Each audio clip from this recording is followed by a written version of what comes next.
Hey guys, Flare Frostfire here, and today we are going to be diving into a Kingdom Hearts theory. You can tell I'm serious because I showed you my Kingdom Hearts Deluxe Edition stuff.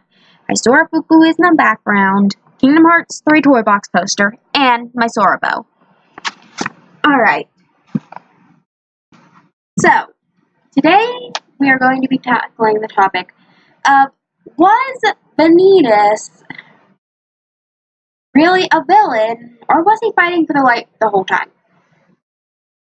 Alright, I hear you guys in the comment section saying, of course he's a villain. He's part of the True Organization 13. And alright, true. But so was Vexen, and he was only in there because he needed his research to atone, and Xemnas had it. Sayax was also in there and allegedly wanted out, and he only joined the organization to try and find his and Lee's missing friend, Subject X. More about theory about her another time. And let's not forget everyone's favorite female nobody, Larxene. I'm joking, of course I'm talking about Xion. And, by the way, when we saw her new look at the end of Kingdom Hearts 3, did anyone else think that she looked a lot like Angelic Amber from the toy box, clothing-wise?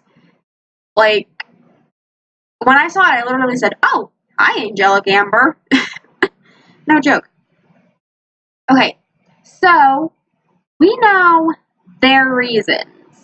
And by that, I mean Vexen, Sayax, and Xion. Well, Vexen and Sayax's reasons. We don't know Xion's reasons for joining the True Organization. Fact 13. So, given the fact that they were trying to figure out if they could create a heart out of data, I think it's safe to bet that they used the heart they originally made her into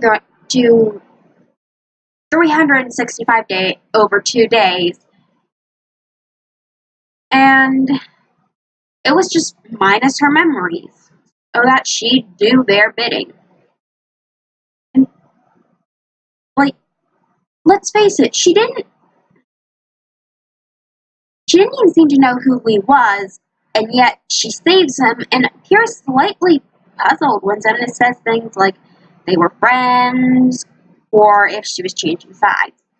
She even seems confused when Lee asks who she is, and up until Roxas says her name from inside Sora's heart, she seems unsure of anything.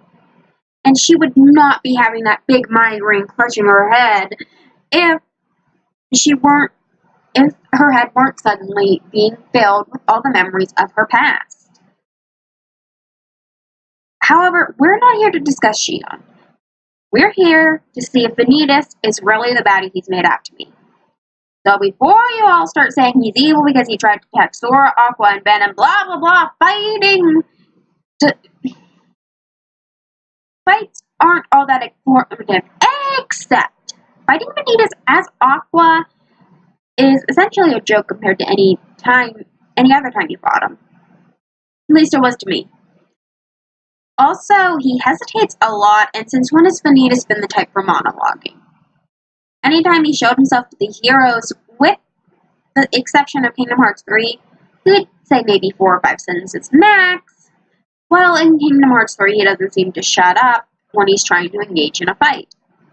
Well, if we turn to the manga series, I have the first 2 books. We actually get to see his really interesting backstory and who he was. When Vanitas was first created, he lacked a face, only having red, heartless-like eyes. The first emotion he feels is sadness that he's been separated from Vanitas. I have, like, my script here. I'm sorry, I have to read off it. I want to get this done tonight. Which, by the way, tonight is February 22nd. I know it's hard to read. But You guys are going to be getting this in March, April, or maybe May, because I don't want it to come out when Kingdom Hearts 3 is too new. Alright. But yeah, I have the script on my phone, and I'm sorry if I'm not looking at the camera. I'm trying to read it because I didn't have a lot of time to memorize this. I wanted to get it done tonight. Alright.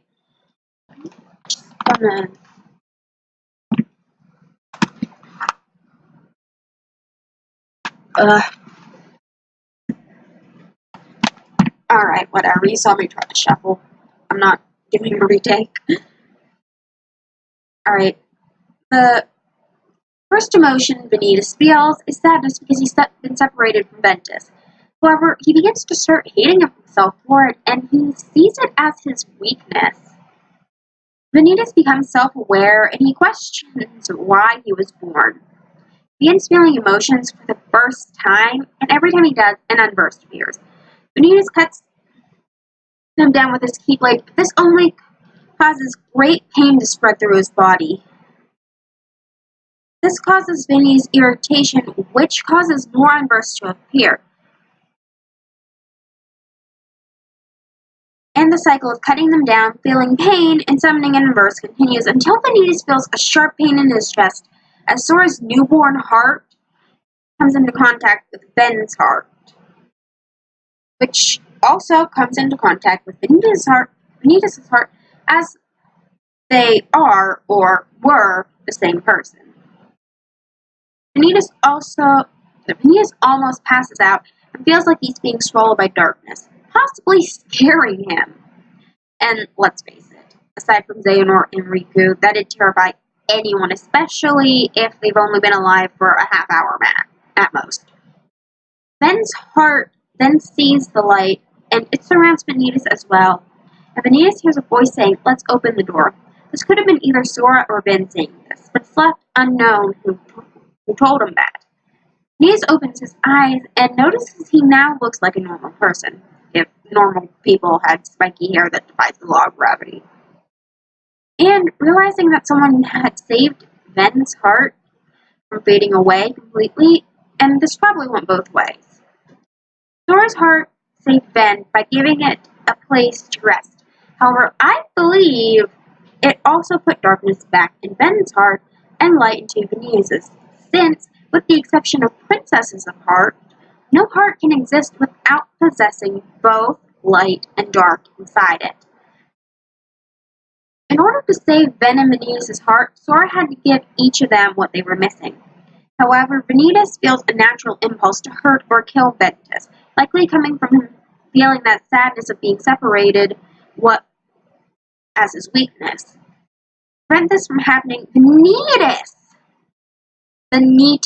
asks Xehanort to take Ben somewhere where he'll be safe.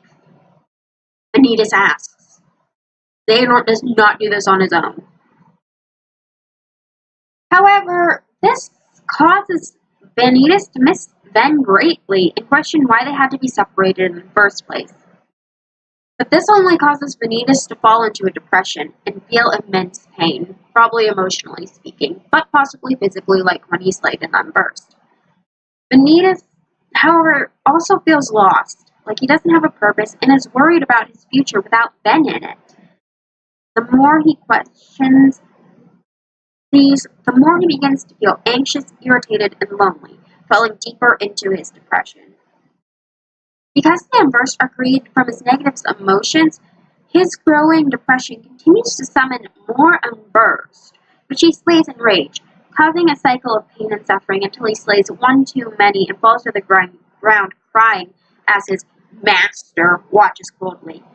Xehanort then says the only way for his pain to end and for him to have salvation and a purpose is to become the Keyblade. Vanitas accepts this, determined to end his suffering and reunite with his missing half, agreeing to become Xehanort's apprentice. When he fuses with Ben at the end of Birth by Sleep, however, this clearly isn't the truth, as though they share a body, they have two different hearts. Vanitas tells Ben to fully become one with him and form the Keyblade, but Ben refuses, saying he'll defeat Vanitas whatever it takes so he can protect his friends. Vanitas warns Ventus that if he does this, they'll both die. However, as I said, Ben is willing to do whatever it takes. Once he has been defeated, Vanitas shows a look of terror as he desperately tries to grab the incomplete Keyblade. The thing he was told was the only way to end his pain and suffering, but he cannot reach it and eventually fades away. Vanitas once again shows up in Kingdom Hearts 3 as a member of the True Organization 13, and is searching for a way to get back to his brother, Ventus. Or rather, to get his brother Ventus back. When he first meets Sora, he goes on to talk for a very long time, which is uncharacteristic of him, as he usually says a max of 4 or 5 sentences before a battle. I mentioned that before, I believe. He explains that the Scream energy had been a source used to resurrect his heart, but was no longer efficient, and in order to be whole, he must combine his heart with Ben's. He demands Sora hand it over, however, in Birth by Sleep, he showed no problem of trying to take things by force and doesn't try to engage in actual combat. Rather, he appears to be stalling for time. He doesn't try to force Donald and Goofy out of the way until after they've explained who he was. While in Birth by Sleep, he seemed to have no problem taking out whoever was in his way, or rather trying to. When Sully sneaks up on him, he jumps slightly and turns around, but doesn't try to fight back or attack. He was already in an attack state and didn't try to attack what was behind him like most people would in his position, me included. When people try to sneak up on me, they usually get a kick to the ribs or a slap to the face as I instinctively attempt to protect myself from danger. Yeah, by the way, sorry to anyone who I ever landed a successful blow on. Successful hit, whatever. Also, Vanitas drops his Keyblade. He doesn't summon it back or even try to get out of Sully's grasp. We've seen before he can teleport away from danger. So if he was so dead set on getting Ben's heart, why didn't he put up more of a fight? He also appears to hesitate before trying to obtain. He also hesitates before trying to obtain it, rather than to quickly stab. He seems to wait a moment as Sully sneaks up on him. When Vanitas shows up at the land of departure, he once again calls Ben brother, and asks if Aqua will really begrudge him a moment with him. He then shows off his teleporting skills, which again, if he could do, why didn't he get out of Sully's grasp before being thrown through door after door? Vanitas then jokes about Venti Wenty wanting to stay asleep. He then battles Aqua, who is weak, yet compared to any other time I fought him, and you're talking to a girl who had to do the boss battles for her brother, and only got to play the boss battles because her brother stole her Kingdom Hearts games. This battle honestly felt like a joke. I said that earlier, I know, but it really did. To me, it just felt like a joke. Vanitas then casts a fire spell at Aqua's protective barrier, cracking it, and when he fires again, Aqua gets in the way, taking the hit. Based on his previous battles with Aqua and Ben, Vanitas had to know Aqua would try and protect Ben, and that Aqua in danger would cause Ben to wake up so he could protect her. This is supported by Vanitas starting to lower his Keyblade to stab Aqua, and then raising it higher and descending in an attempt to stab her, and by hesitating. Right, if you don't believe he hesitated, we never truly see whether or not dives to heart take place in real time, so it's a 50-50 chance of either answer being the correct one. The conversation, for the most part, is how it would be in real life. I know from experience that the only difference was Sora would not be that calm. His voice would be more frantic, and he would be talking much faster, while Ben would probably be the only calm one. But otherwise, it is the same. The dive to heart takes about 2 minutes or more, which is a long time for Vanitas to hold his Keyblade over Aqua, instead of just stabbing her and getting her out of the picture. And before you say he was probably ordered not to, in Birth by Sleep, he shows no problem disobeying orders for his own needs. This is also assuming that the dive takes place in real time. After Vanitas joins the monologue nonsense at the Keyblade graveyard, the next time we see Vanitas is during the battle against him. However, when Terranort falls over, Vanitas is behind him in a stab position. The camera doesn't pan in any direction, and we can't fully see behind Terra due to the way the screen is shot. But keep in mind, Axel and Ben appear very shocked before the camera cuts straight to Vanitas. Alright, they could have been shocked that Terranort went down so quick, but it's the dialogue and Vanitas' expressions that happen after you defeat Vanitas that makes this odd choices of how the scene was filmed, cut, whatever, prior, make sense. First, Vanitas says he's in pain, which, given he's always in constant pain and yet never shows it, is a bit surprising. His mask then breaks, revealing half his face, which shocks Sora. Vanitas, however, says that Sora defines him in the same way Ben does, i.e. they're both what gives his heart light, and thus it shouldn't be a surprise that the two look the same. Then he says that the three are brothers who together make a greater whole. When Sora asks why he won't stand by them and fight the darkness, Vanitas insists he is darkness. However, he then says that he does stand by their side. And, okay, sure, he follows it by saying, he says that he's the shadow they cast, but keep in mind these two things. One, he follows it by asking how much closer could he be. And two, all he'd ever known was darkness. And he caused Ben and his friends so much pain and suffering that they wouldn't forgive him and let him stand by them right away. Well, Ben might, Terra and Aqua definitely wouldn't, and the other Guardians of Light would be hesitant after learning about his past actions. He would need to prove himself and be willing to face his actions and atone for them. Neither of these would be easy. Vanitas would have to endure more pain and regret than when he felt that his whole life. I don't think he was ready to walk the path of dawn, at least not openly. Once Ben says that they should be free to choose who they are, Vanitas once again insists that he chose darkness. Chose. However, he hesitates, and if you pay attention, it almost sounds like his voice or breath catches right after he says but, and his voice and tone shift subtly after he tries to once again insist he's darkness. It's incredibly subtle and hard to notice, but it's there. Now, I also said to keep watch of his expressions.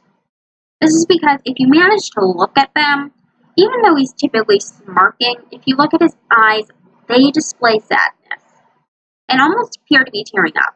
This is more noticeable when he frowns, however, it's hard to miss, unless of course you weren't looking or paying attention, when he's trying to convince Ben, or more likely himself, that he is darkness.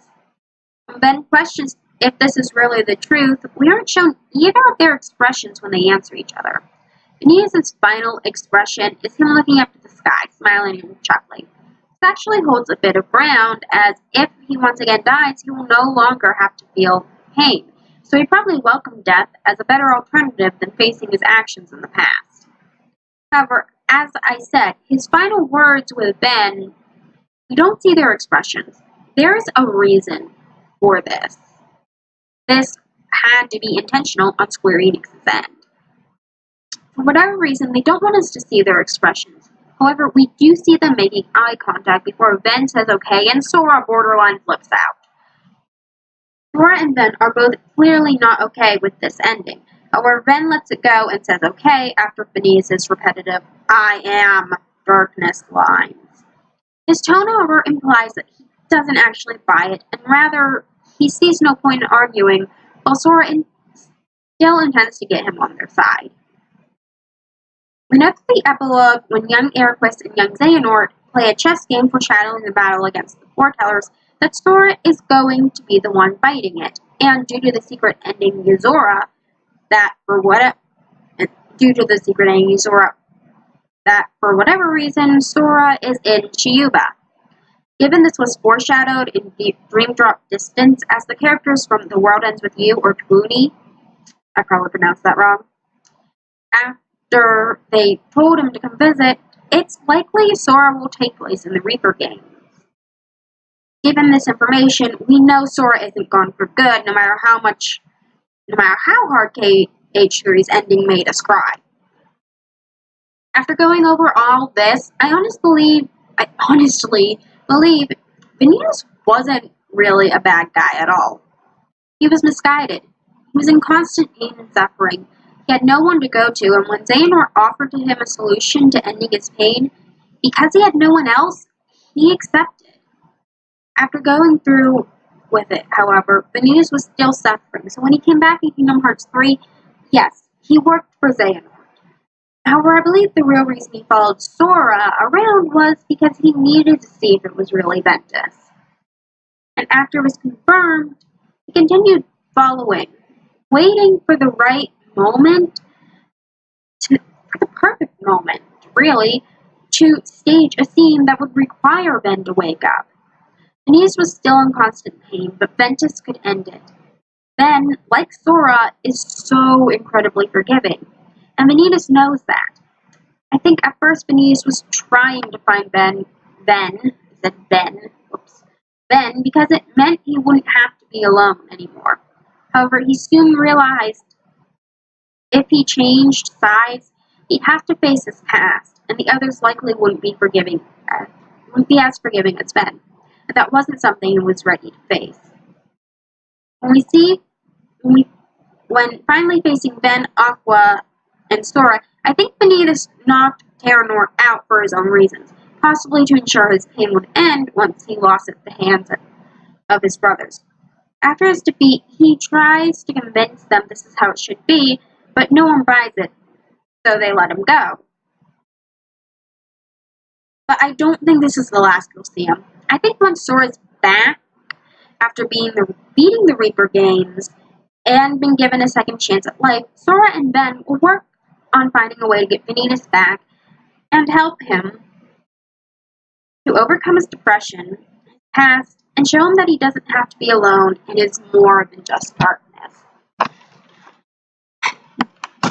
Alright guys, well this video is getting kinda long. Sorry for it being kinda crappy. I don't have proper editing software.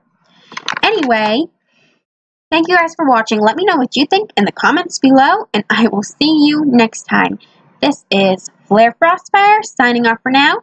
Peace out and keep spreading the Kingdom Hearts, mainly Vanitas, love. See ya!